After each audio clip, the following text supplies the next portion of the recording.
about that. ותיגר אבל.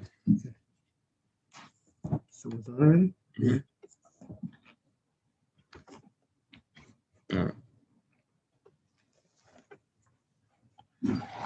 Okay, good morning, everybody. Oh, look who's here, the man from Guadalupe. Shalom Aleichem. Thank you so much. How are you? How are you? Baruch Hashem, good to see you. Mazal tov. Thank you so much. Good to see you. How are you, Rabbi? Baruch Hashem, yourself, welcome back. Thank you. Very nice. Baruch Hashem. Very good time. Yes, Baruch Okay, Hashem. Mazal tov. Yes. Morning, Akiva. Morning. Morning, Akiva. I know. Our friends from Guadalupe is here. Okay. Good morning, everybody. Okay.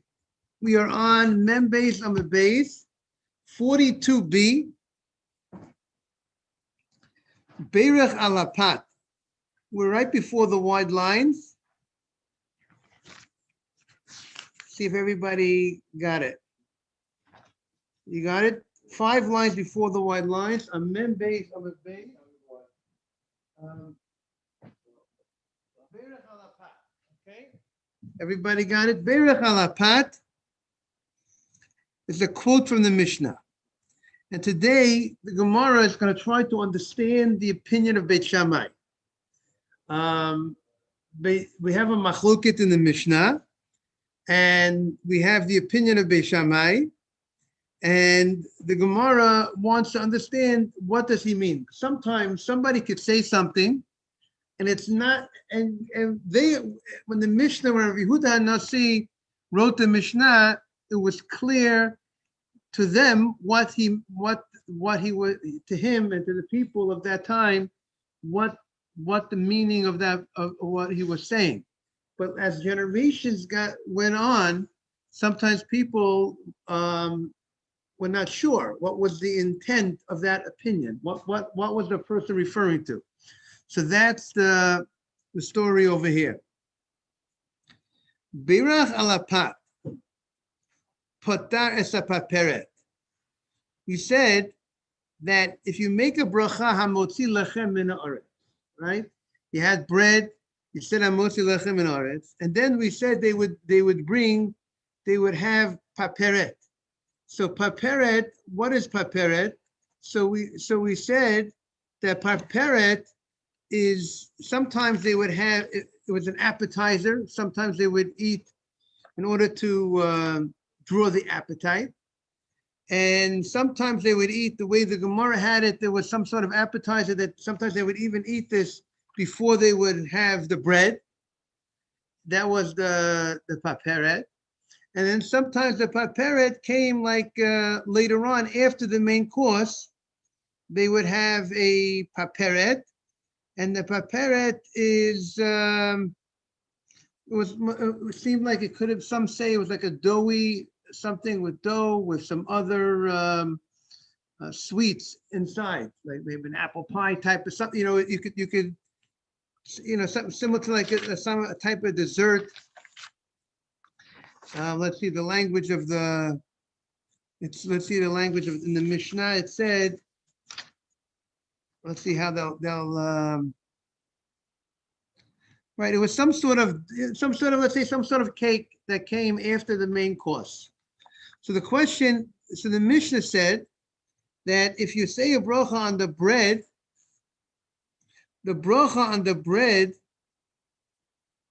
it says Berach alapas potas paperet.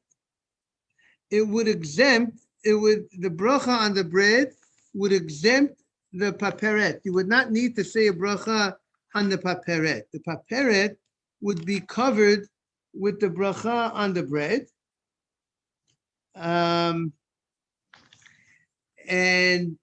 But if you make a bracha on the paperet, lo potes apas. But if, let's say, you make the bracha on this cake, the bracha on the cake will not exempt you from making hamotzi. Mezonot does not cover hamotzi, even though they're both very similar. They both have dough in the ingredients, right? From dough you can make bread, and let's say dough you can make a cake, right? So the chiddush is that even though there's dough in this food, if I go ahead and I make a bracha on the dough, and on this cake, let's say, it will not cover the bread, right? A cake type of food, let's say, yes.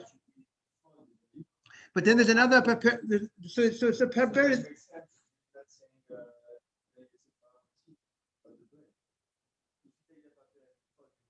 So let's say you have to prepare it before the meal. Before you had the bread, let's say you're going to have this. If you decide to have this cakey, doughy item before you have the bread.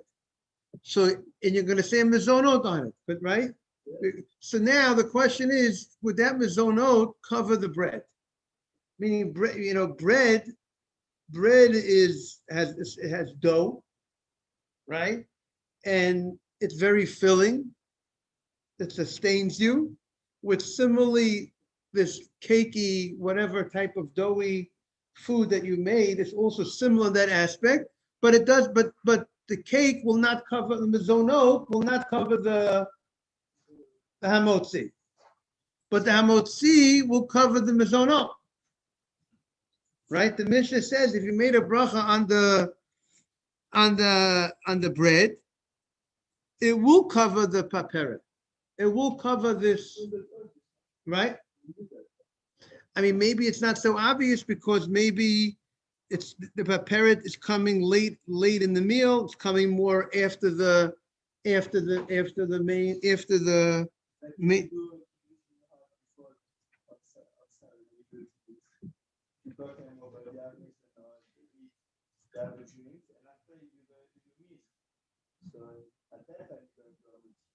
Right, but let's say you had but if you had hamotzi, and then let's say if it would sound like for dessert, they would bring out this cakey, doughy thing. The hamotzi will cover the hamotzi, even though it's after the main. It would seem because Rashi says it's after the mozon, but even though it's after the main course, it still will cover this cake. This doughy item. So now comes Beis Shammai, and Beis Shammai says, Beis Shammai omrim, af lo maaseh kedera. It also doesn't cover a food that was made that was cooked. A food that was cooked will not be covered. That food will not be covered by the previous bracha. So now the question is, when he says, let's say you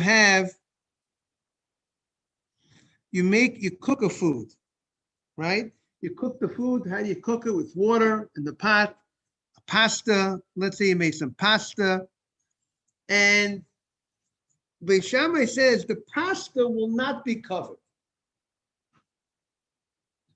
What does Beis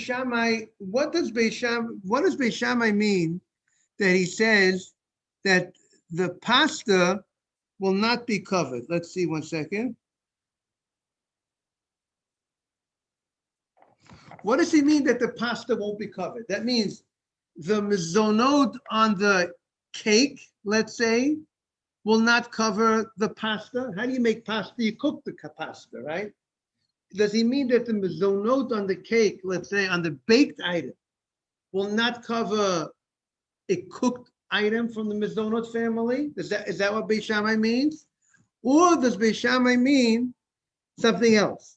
Meaning, does Beis Shammai mean that the hamotzi will not cover the pasta? Because the Mishnah stated, the Tanakama says, motzi covers the cake type of food. But the mezonos, the cake type of food, does not cover the hamotzi. Beis Shammai says, also it doesn't cover the cooked mezonot. What does it cover the cooked mezonos? Is it going on the Reisha that the hamotzi will not cover? It will not cover the cooked mezonot, or is he saying that the hamotzi definitely would cover the cooked mizonot, but rather the baked mizonot won't cover the pasta. Let's see.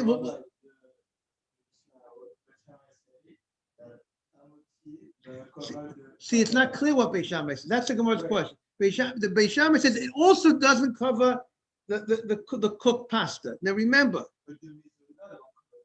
that's one possibility.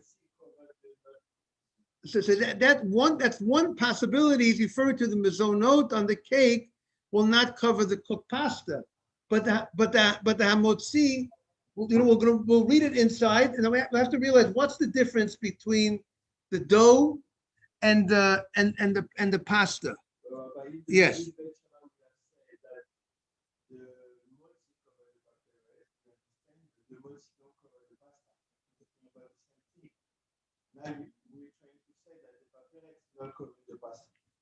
Okay, so let's understand what's the difference between the pasta and this cake. Very good, very good. So as Yaron says, pasta, Rashi points out, is coming to fill you up. It's a meal food. It's food that's eaten as part of the meal. Cake is not really eaten as part of, it's not really a meal food. It's really more of a type of thing that you're eating not as part of the meal, right? You're not eating this to fill you up as part of the meal. It's something that's sweet. It's something that's eaten to as something, it's an afterthought, right? It's not really a part of the meal. So therefore, look at the Gemara. Look, we'll see inside, and then we'll see if Yaron will be sad. We'll be happy with this. Ibayalu. You have Ibayalu, 3 lines into the before the wide lines. You got it? Ibayalu. In the yeshiva, they had the following question. Beis Shammai, Aresha Pligi or Duma Sefer Pligi? Where is he making his statement? On the Resha of the Mishnah? Is his comment going on the first part of the Mishnah? Like Resha is the Rosh, is your head, is the Rosh. That's why your head is called Rosh, because it's Rishon, it's the first part of your body. Is he going on the Resha of the Mishnah? Or is he going on the end of the Mishnah? Duma Sefer Pligi. And now the Gemara clarifies it. The Gemara said, the Tanakama. The Tanakama says, Berach alapat. You said a bracha on the bread, potat paperet. The bread would go ahead and cover this, let's say this cake. One of Yosef Tzadik. The bread will cover let's say the cake. V'kol shekei maaseh kedera. Certainly, the bread will cover pasta, because pasta is much similar to bread than the cake, because the pasta is coming as a food for the meal. So therefore, it's very logical that the motzi covers the pasta. And the chidush is that the hamotzi will even cover the food that's not coming as a major part of the meal, but since it has dough in the ingredients, it's mizonot, the paperet. So therefore, the hamotzi will also cover the what? Not only will the hamotzi cover the pasta, but even, which is the maaseh kedera, the cooked food, it'll even cover the paperes, the cake. That's the opinion of the first opinion in the Mishnah. That's what the Gemara says. Kol shekei maaseh kedera. Certainly the bread will cover the pasta. If it could cover the cake, it could definitely cover the what? The pasta. And the asu Beis Shammai, and Beis Shammai says, but comes l'meima lo boy paperet.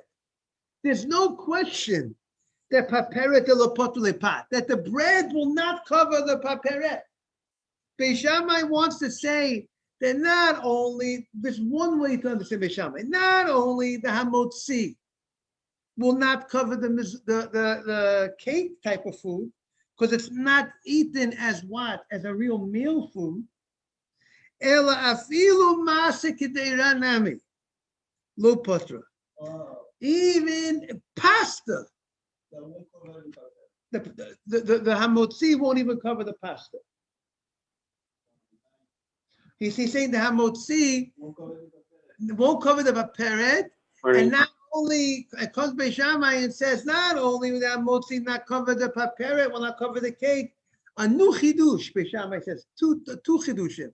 It will not cover the cake, and it also will not cover the pasta, the cooked food. Even though the cooked food is similar to the bread and even though bread is baked and this is cooked, but they're both coming to fill the person up. Good morning, Joseph. But Good morning, Rabbi. Tzaddik. Last night, I had a kind of a question, because remember we said an ice cream, we saying shakol, right? Yes. But, there are ice cream, what we call cookie dough. Right. So that's, I heard there's a discussion about that.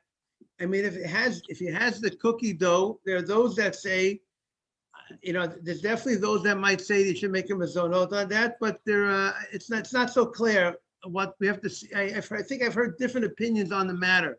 But the ice cream, it's called cookie and cream, right? So when you have the there is cookie and cream, and there is cookie dough, and also there is many ice cream that they contain fruit also.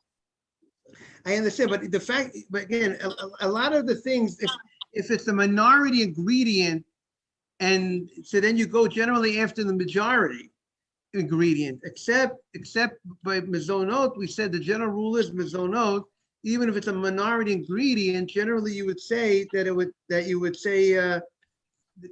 when it has mezonot in it, from the chameshet aminim, it would be mezonot on the item. But I would think ice cream, see, that's the question. If on the ice cream dough, when there's definitely a decent amount of the ice dough. Of dough, I would think if there's a decent amount, you really taste the dough, you really feel the dough, and you're eating it, and you're eating it because you like. Obviously, you want to buy that ice cream. You're not buying the regular ice cream. You're buying the ice cream that has the cookie dough because you for the purpose of having that taste. There's definitely room to say mezonot on such an ice cream. But if the ice cream is but I would say also if the ice cream is able to be separated from the cookie dough, I would say, similar to Rav Moshe Feinstein says, if you have an ice cream sandwich, right? It has a wafer with ice cream in the middle, right? Yeah. His opinion over there is you would say two brachot. One on the wafer, eat the wafer, say a bracha before you eat the wafer. And then another bracha on the ice cream, because they're called two ikrim. They're two main ingredients, main things. You don't want to say that the ice cream is not really secondary to the mezonot, because really it's ice cream. It's a primary thing. It's not tafel. It's not secondary. So therefore, I think that's what his opinion is on an ice cream sandwich. You would say mezonot on the outside, on the wafer, and a shakol. So I wonder if there's cookies and cream. See, I know the cookies and cream. It's not that not every bite has mezonot, has the cookie in it. Certain parts have the cookie. Certain parts have the ice cream. So I would think in that case, I would say eat the. I would personally take out the little cookie and say a bracha on the cookie part of the ice cream, and I would say a shakol on the ice cream part. But if they're both mixed together, then there becomes a real question: what's the appropriate bracha? And I think it's a matter of discussion. That's a good point, Yosef. And it's the same thing on the cone, because the cone have the waffle, which made out of waffle. Right. But you're eating first the ice cream on top normally, Yeah, but you could say a bracha on the bottom, a little crack in the cone will still the ice cream won't fall through so fast. You can make technically you can open up with a bracha mezonot on any amount. You can make a mezonot on any amount, and I would suggest that, and then make a shakol on the ice cream. That you can easily separate. You can easily separate the two: the mezonot on the cone and a shakol on the ice cream, right? You hear what I'm saying, Yosef Tzaddik? Yeah, because you can also says the cone is just to basically came to serve to hold the ice cream. It's a secondary because of that. It's not like the main reason you're eating the ice cream. It's a serving dish that you eat it in the end, obviously. If if you want a serving dish, they could send you a plate. They didn't have to send Yeah, you, but no. they didn't have to send you a cone. They make a nice cone. They want you to enjoy the cone. They make the cone sweet. They make the cone. The people are interested in eating the cone too, right? It's not only serving to hold the ice cream. It's serving the people. It's also serving the point of enjoying the cone too, right? Part of the ice cream is the cone. That's what I would think, Yosef. It's what I'm saying. Morning, Mike. Okay, so the Gemara says, and that's one possibility in understanding Beis Shammai. That Beis Shammai is coming to be very, in a certain sense, he's saying that the hamotzi on bread would not even cover not only the cake type of doughy thing, it will not cover the pasta. That's one opinion in Beis Shammai. Is that clear, Yaron? That Beis Shammai holds, according to one understanding, one possibility in Beis Shammai, is that Beis Shammai holds that hamotzi on bread will cover all foods that are eaten at the meal. Let's say fish, chicken, eggs are secondary to the hamotzi, but the paperet, this cake, which is not eaten as part of the meal, Beis Shammai would say hamotzi will not cover. And not only that, pasta, hamotzi will not cover. And I presume the reason might be because the pasta is not considered secondary to the hamotzi. It's not tafel, it's not bread, it's a different type of food. It's pasta, it's cooked, it's not baked, and the baking and the bread will not cover the pasta. That's one possibility, right? In Beis Shammai. Beis Hillel, well, the first opinion of the Mishnah says clearly that the bread will cover the pasta. And it will cover even the cake that's coming after the meal. And certainly it will cover the pasta, which is much more of a meal food. But the pasta will not cover the pasta cover the paperet. So would the paperet cover the pasta? According to Beis Shammai, you got your question? If we say that the most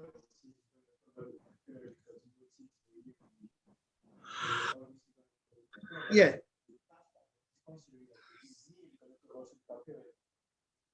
So you're saying very good. So Yaron is saying very good. The first opinion of the Mishnah, if hamotzi on the bread covers the dessert or the cake type of food, certainly it will cover the pasta, which is really a meal food, and certainly the pasta, which is better than the cake, because pasta is coming as a meal food.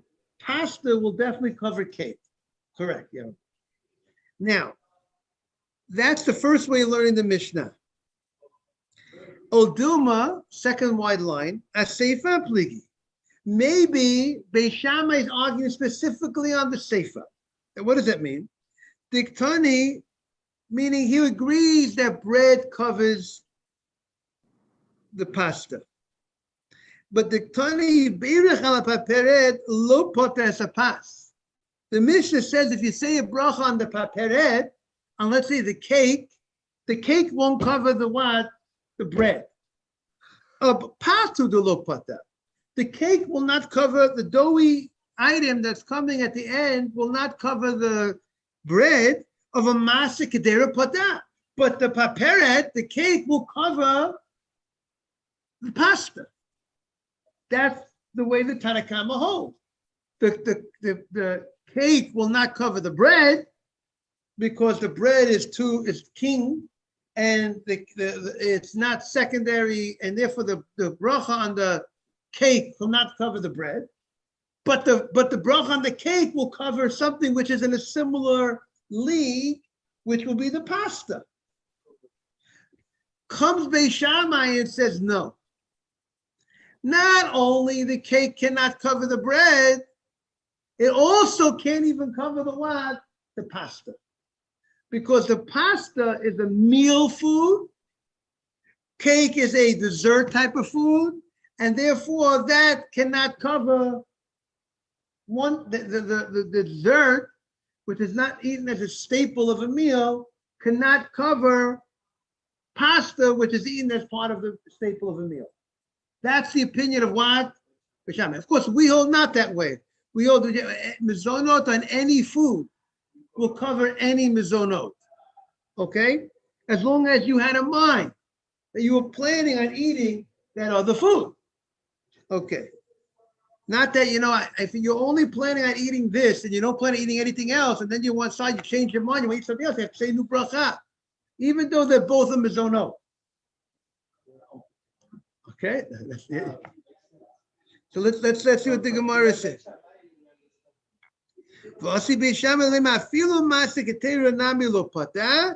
Teku. And the Gemara says, you know what? We don't have a clear answer to this question. We don't have a clear answer what the opinion of Beis Shammai is. How far did Beis Shammai say? Did Beis Shammai even say that the cake? Did Beis Shammai say that bread will not even cover pasta? Is that what Beis Shammai is saying? Or Beis Shammai is only saying that cake won't cover pasta, but he definitely would agree that bread will cover pasta. Good morning, Sammy. How are you? Okay. So the Gemara says the following.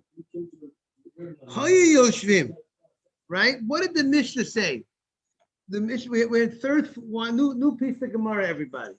They were sitting together. The Mishnah made a difference between sitting and reclining, right? As you know, like on Pesach, I don't know if I said a proper hello to Avram and Shmuel, or on Pesach, what do? We recline on our left side, right? When we eat the matzah. Rabbi, good morning, Rabbi. Morning, Mike. Morning. Mike Yaron Dahan from Guadalupe is here live. I'm very happy to hear that. Baruch haba, Aaron. Welcome back. Okay. So Morning. Morning, everybody. We said in the Mishnah that there's a difference between if I want to say a bracha for you, or you want to say a bracha for me, you want to be motzi me, the Mishnah said, it depends. Are we sitting together or are we reclining together? The Mishnah says that if we're sitting together, it's not enough. And Tosfos points out those in those days, sitting together would not do the trick. I cannot say a bracha for you. I cannot say hamotzi for you if we're sitting together. Like today, but today, when we sit together, I could say the hamotzi for you. It's considered kviyut. The question is, when is it considered that we're really sitting, we're here, we're entrenched, we're really in this place together, we're sitting together in a serious fashion. When we come together in a serious fashion, then I could say the bracha for you. But if I'm walking, I want to say a bracha for Yaron, and I'm walking, and Yaron is walking, we're all walking. I cannot say the bracha for him. I can't say I'm motzi for him. I'm walking and he's walking. We have to sit down. Because why? Because it's not that we're not really together. If we're both walking, when I walk, but if we're eating together, we're sitting together, and in those days, really the way they really were, when you really were having a real meal, you were in a serious fashion, and have a great day that you're really here, you would recline. The way I would understand, if a guy was sitting, it's like similar to standing of today. Sitting was not really, it's like to go. It's like you're not really set here in the place. You're sitting, you're like one edge, you're like, you ever hear the expression, He's sitting on the edge of his chair. You ever hear that expression? Like you're sitting on the edge of your chair, like you're halfway off your chair. So in those days, sitting was like on the edge of your chair. You're not really here. And therefore, if you're not really there, you're not really set here, you can't say the bracha for the other guy. However, today's day and age, the way we don't really recline much today. It's not common for us to recline. Our way of really being in this place is by sitting. And therefore, if I'm sitting, I could say the bracha for you. Now, obviously, we know, what do you say? Right, so we're going to see from the Gemara, or maybe we could say many people, that's why there are many people that are makpid on Shabbat, when they start saying when they get up to the part of Kiddush of the Geffen, they sit down. You ever see there are people that do that? I don't know if maybe I don't know if you see it, but on Saturday you sit down. Why do you sit down? So one reason why people sit down when they say the Kiddush on Shabbat morning is because of this Gemara. Because since you're saying the bracha for the other person, so by sitting down, you're more together instead of standing. However, the people that stand and they say the Kiddush standing, because since we're all coming together, we're standing together, so that's also, we're united together.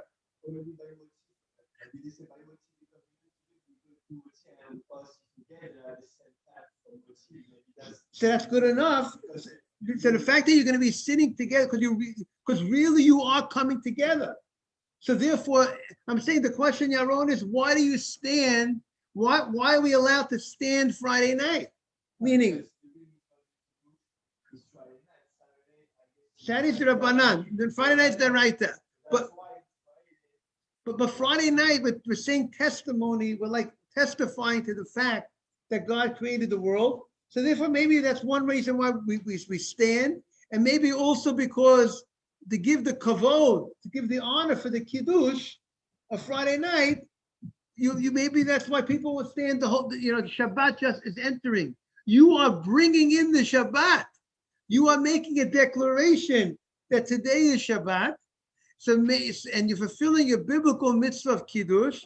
So there are those people that say the appropriate thing is you're supposed to stand like you're welcoming in. When you welcome somebody, you stand. I presume that also has to, when you welcome, you stand up. You welcome. You're welcoming the Shabbat. So perhaps that's why there are some communities that they stand throughout the whole Kiddush on Shabbat. The Hasidim stand the whole Kiddush on Shabbat. But there are many people in the yeshiva community. My father-in-law, Rabbi London of blessed memory, when he would get up to the first part of Kiddush, he would stand for the Vayechuda Hashemayim, like witnesses have to stand when they say testimony. But when he got up to the Geffen, he sat down. And therefore, there are some people that sit down by Havdalah also. And the reason why there were some people that would sit for Havdalah, and there are people that would sit from the part of the Kiddush, from the Geffen, they would sit down, is because they're coming to say the Kiddush for somebody else. They're coming to say the Havdalah for someone else. Therefore, by sitting, that connects us. We're all sitting together. But other people who stand throughout, they hold that the fact that we're standing together, we're united. It's not that I'm here, you're there. And therefore, I would recommend, that's why it's better if you're standing for the Kiddush, try to come close to the person who's saying the Kiddush. So therefore, you all shows your connection that you're here, we're standing together. You understand what I'm saying? So now, but our Gemara is talking about in the time of the Mishnah. In the time of the Mishnah, sitting together would not even be enough. You have to actually recline. You have to be leaning. We're all sitting. We're all set into we're entrenched into our spot. We're leaning on our side. Then I could say the hamotzi on the bread, and my hamotzi on the bread will cover everybody as well. That's what the Gemara says. Now, The Gemara has asked a contradiction. Let's see the Gemara. Hayoshvim kol echad. Hesebu in. The Mishnah says you need to be reclining. Low sebu low. But if you're not reclining, sitting is not good enough. Uraminu, I have a contradiction. We have a brighta. Asara shayochem aderef. 10 people that were traveling. They went with a minyan. They wanted to make sure that a minyan, where they're traveling. So I presume that's why they went. The Gemara says, Asara shayochem aderef. If you have 10 people that were traveling, af al pi shekulam ochlim mikika echad. Even though they're all eating from the same bread, we're eating from the same bread. It's not that I brought my own bread, my own sandwich, you brought your own sandwich, we all brought our own sandwiches. No, we're all eating from a loaf of bread. Nevertheless, kol echad ve'echad mevorech la'atzmo. Everybody got to say their own bracha. I don't say the bracha hamotzi for you. You don't say for me. 10 people, 10 brachot on the bread. Because we're all on our way, we're not sitting down. We're all traveling, even though we're eating from the same bread. Even though Yaron sponsored the bread, it belonged to Yaron. He sponsored the bread, the big rye bread, but still, we all have to say our own bracha. However, if we came to a spot on our travels and we sat down, we didn't recline, even if we all brought our own sandwich, one says the bracha motzi for everybody. If we're sitting together, one says that motzi for everybody, and not only and maybe it's better because Rovam had that melech that everybody does the mitzvah united together. So the Gemara says, "Ktani yashvu avabishlo sebu." We see that if you sat together, even though they're not reclining on the left side, you could say that motzi for everybody. And the Mishnah says, in the time of the Mishnah, sitting is not enough. You have to be what? Reclining together. So the Gemara answers, Amar Rav Nachman bar Yitzchak Kigon. The case is the Amri Nezel v'nechal lachma beduch plan. They said, let's go eat the bread at a certain place. Let's say we're traveling and we say when we get to 18th Avenue and 54th Street, at the corner, we'll all eat together. So because they said that we're gonna eat together at a certain place, so Rashi says they set themselves up from the beginning, using they invited each other that we're gonna all eat in that place, and the fact that you invited each other to eat there. So when you sat over there, that's considered we're all united together, because it's not that I'm here, you're there. We happen to be sitting in this place together. It's that we invited each other. We made up in advance. We're all coming to eat on that place. Because we said that creates so that we're united together. But if each person happens to be sitting there, but I didn't make up that I'm going to be meeting you here. I didn't eat. We happen to be here together. That's not called that we're together, because we didn't invite each other to come to that place together. We just happened to be in that place. So therefore, that's what the Gemara makes the distinction. Ki noach nafshi de Rav. When Rav passed away, Rav, one of the great rabbis of the Gemara, Azul Talmida Batre, his students followed because they buried him, let's say, outside the city where he lived. Rashi says they buried him in a different city. So, of course, the students have a mitzvah to go accompany their rabbi who passed away. And then what happened? Ki hadri, when they came back, Amri, they said, Nezel v'nechal lachma, anahadam. They said, let's go ahead and eat bread in a certain place by the river of Danak. There was a river that was called Danak. You know, you have a river called the Hudson River, the East River. The name of this river was called Danak. And that was a river, the commentaries explain, that was a river that was near the city of Surah.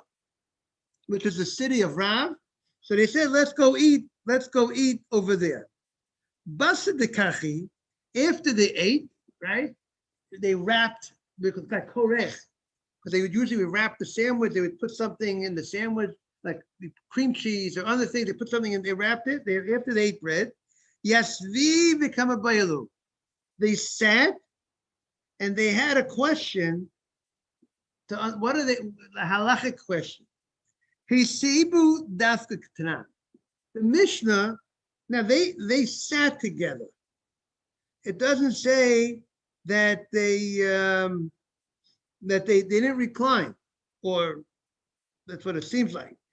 Hisebu dafka k'tanan. When the Mishnah says Hisebu, if you're reclining, you could say the bracha for the other guy. Avo yoshvulo, but if we're sitting together, then one person cannot say the bracha. It's not good enough sitting. You have to be reclining. Or Dilmore, perhaps, Kivan the Amri Nezel v'Necha Rifta v'Duchta Planita. Since we said that let's go eat bread in a certain place, the fact that we said in advance, the people said in advance we're going to go eat in a certain place. Like here, they said when they came back, they said, let's go eat by this part, near this river. So maybe the fact that they invited each other to come together to this place, maybe that's called that we're here together. And that's even though we're not reclining and we're just sitting, maybe that's good enough that one person could say for everybody. Now, of course, on Shabbat today, everybody, even what we do on Shabbat today would even work in the time of the Mishnah, because we invite each other to come together, to sit together at the house for Shabbat and so on and so forth. So lo havi biyadayu, they did not have a clear answer to this question. They did not know an answer to the question whether the fact that they said they're going to eat together at a certain place, would that be good enough without reclining? So Kom Rav Ada Barava. It's an amazing Gemara. Now we're on Mem Gimel Amen Aleph. Mabruk, Mazel Tov. Mem Gimel Amen Aleph. Top of the page. Rav Ada Barava went Hada Karei La'achure. He took his shirt because he was a student of the rabbi and he had ripped his shirt. He did Kriya, right? The halacha states, talks about sometimes a Talmud, a student would rip Kriya, would rip the shirt in because of the loss of his rabbi. There's halachot about that. Ada Karei La'achure. He took the rip that was on his shirt. Let's say usually they rip the shirt in the front, right? So he took the rip that was in the front. He turned the shirt. He moved the shirt in back of him. So now the front of his, if you rip the front of the shirt, the back of the shirt doesn't have any rip. So he wanted to make a new ripping. So what did he do? He moved his shirt around, and then he has a solid spot in the front, and he ripped on the front of that. Now on this new spot, he did another kriya. He did another act of ripping. Noach nafshei derav ubechad mezora lo garmina. We since Rav has passed away, we don't have an answer. They felt the loss of the rabbi, that they don't have the rabbi to answer the question. So therefore, to show out of respect that they for the rabbi or the great loss,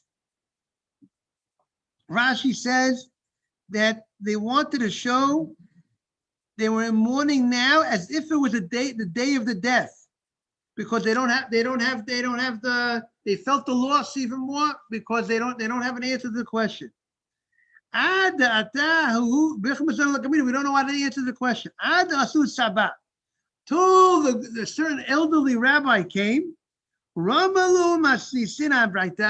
and he brought a contradiction between the Mishnah and the Braita, because the Mishnah stated you have to be reclining, and the Braita says if you have 10 people traveling, as long as if they said we're going to go meet in a certain place and they sat in that place, it's good enough.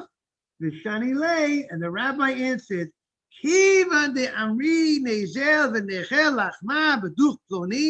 by saying that we're going to eat the bread in a certain place, Therefore, that is kesebu dami. That is just like reclining. And therefore, if you said in advance, we plan out, we came together, we're coming to this place in advance, that's good enough. If you said that you're going to meet in this place and we're going to have it together, even if each one brings their own sandwich, but we've said we're going to eat together as a group, even if we don't recline, one, it's called that we're together. And if we're together as a group, I could go ahead and say the bracha for you. You know, like Tosfos pointed out somewhere, but when you have two people sitting, and we had Hamotzi, and let's say we sat together, but when it's time to say Birkat HaMazon, one should not say the Birkat HaMazon for the other one. Why? Because unless the other person doesn't know how to say Birkat HaMazon. If the other person knows how to say Birkat HaMazon, because when we say Birkat HaMazon, we're not coming together, we're separating from each other. Birkat HaMazon it's over. As long when you say Hamotzi, you're coming together to eat together. You're coming to eat with him. When you say Birkat HaMazon, you're leaving. You're not together anymore. But when you do the Zimun is a bracha. When you have three people, then you're coming together. So technically, you could say the Birkat HaMazon when you have a Zimun for the other members, but we don't do it in practice because it's hard to listen and concentrate to the whole Birkat HaMazon.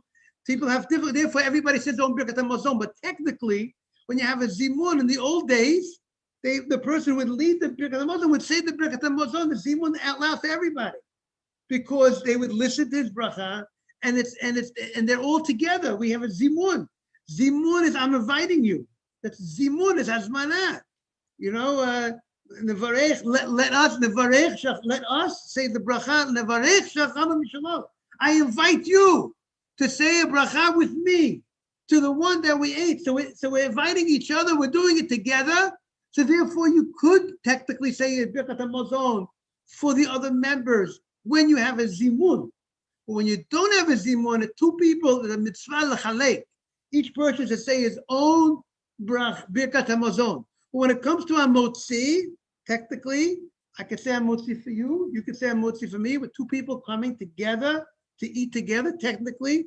I still think it's more not done. I think people generally make their own Hamotzi, but technically it would seem like there shouldn't be any problem. Okay, we'll see further tomorrow. We welcome everybody, especially Aaron from Guadalupe, and we thank everybody for being here. Thank you, Rabbi. Thank you. Bye-bye. Thank you. Thank everybody. Have a great day, everybody. You too. Thank you. Yeah, yes. Have a good day. Yeah, Aaron says goodbye to everybody. So long. Take care. Bye-bye. What time did you used to have this class? What, 8? It used to be at 7:15. 7:15 after the first one. After the first minute, before the second minute, yes. No, but so I hope I kept you late.